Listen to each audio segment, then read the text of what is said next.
Bismillahirrahmanirrahim. Assalamualaikum warahmatullahi wabarakatuh. Dan salam sejahtera saya ucapkan kepada rakan-rakan sekalian.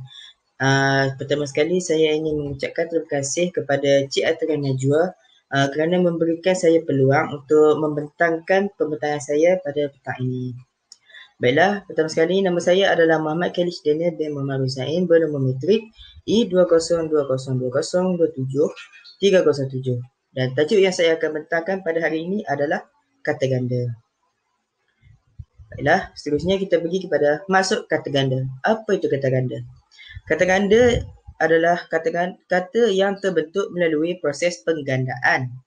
Kata ganda juga adalah proses yang mengulangi kata sama ada secara penuh, separa atau berdasarkan rentak bunyi, iaitu berentak.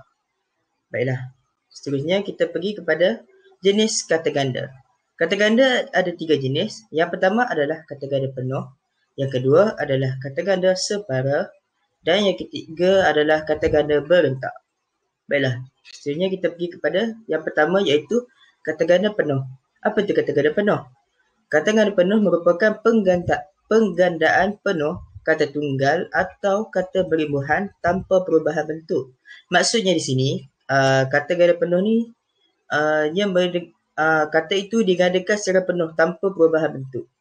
Ianya terbahagi kepada dua, iaitu kata tunggal dan kata terbitan, iaitu kata berimbuhan. Baiklah, mari kita tengok contoh kata ganda penuh untuk kata tunggal, iaitu buku-buku, anak-anak, guru-guru. Jika kita lihat di sini, kata buku itu digandakan secara penuh tanpa perubahan. Jadi buku-buku. Samalah seperti anak jadi anak-anak dan guru menjadi guru-guru. Seterusnya untuk kata terbitan, kementerian-kementerian, pemain-pemain, ajaran-ajaran. Contoh di sini, kementerian digandakan secara penuh dan tanpa perubahan bentuk menjadi kementerian dan kementerian-kementerian. Baiklah, mari kita tengok contoh ayat. Baiklah, yang pertama adalah contoh ayat untuk kata ganda penuh kata tunggal, iaitu sekolah tersebut memiliki guru-guru yang berdedikasi tinggi. Jadi di sini kata gandanya adalah guru-guru.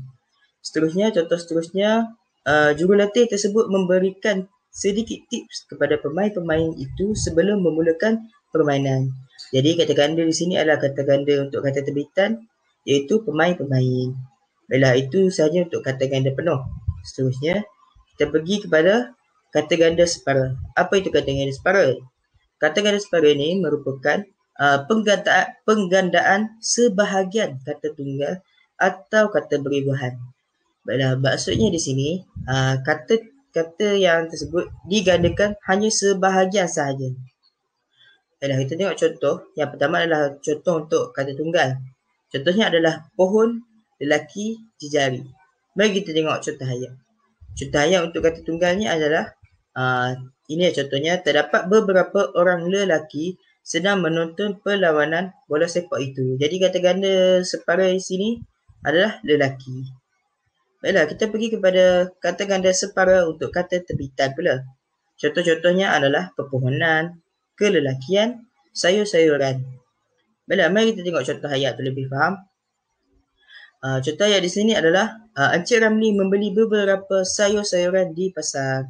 Jadi kata ganda separa yang digandakan hanyalah separa adalah sayur-sayuran. Baiklah, seterusnya kita pergi kepada kata ganda berentak. Apa maksud kata ganda berentak? Baiklah, maksudnya adalah penggandaan mengikut rentak bunyi vokal, konsonan atau bebas. Baiklah, mari kita pergi satu persatu.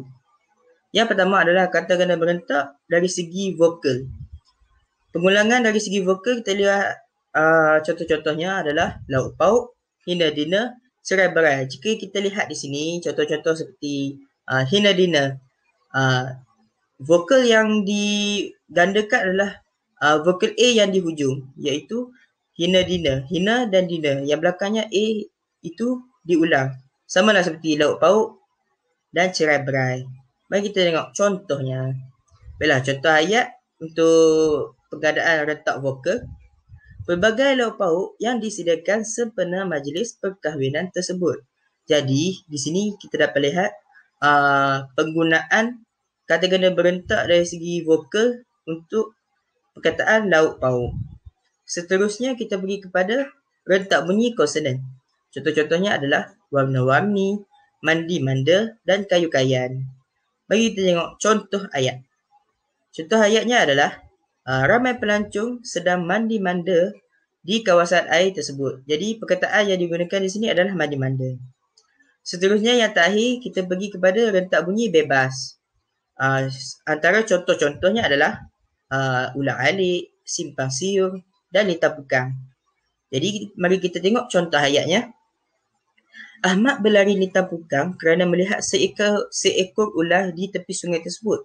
Jadi litar pukang itu adalah salah satu contoh kata ganda berentak untuk rentak bunyi bebas.